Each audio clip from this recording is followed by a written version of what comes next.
Je suis Salah Yekine Abdelwahab, consultant indépendant et formateur sur les questions de handicap et inclusion. Je suis membre de Lyon Handisport et ancien commissaire au compte de la Fédération des associations des personnes handicapées, ancien président de l'Association des scolaires étudiants handicapés du Bénin. Et il faut dire que j'ai été très satisfait de la façon dont l'organisation a été faite.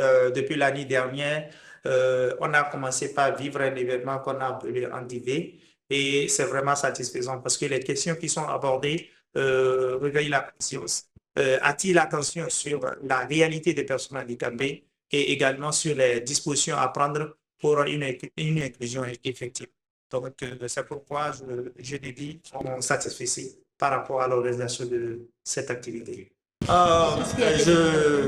Je dirais que ce sont des questions auxquelles j'ai été déjà habitué, mais le panel qui m'a le plus intéressé, c'est le panel sur l'autisme et la façon dont il faut traiter les enfants autistes. Et cela m'a permis d'apprendre davantage sur les troubles de spectre d'autisme et la façon dont il faut gérer les enfants, les accompagner et leur réalité.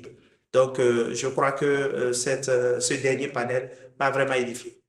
Je crois que le travail s'améliore de jour en jour. L'année dernière, nous étions dans une salle de l'Institut français qui n'était pas très, très accessible. Aujourd'hui, nous sommes à un hôtel qui est un hôtel très accessible, avec même des douches avec des signes dédiés aux personnes handicapées. Donc, du coup, je pense que beaucoup de choses vont évoluer. Si j'ai quelque chose à suggérer, c'est que les débats, qu'on puisse laisser plus de temps au public de poser les questions je dirais, des questions de curiosité, parce que la question du handicap, c'est une question vraiment large et qui devrait permettre à chacun de poser les questions les plus gênantes pour pouvoir trouver les réponses. Je dirais merci au président Lagnan, président fondateur de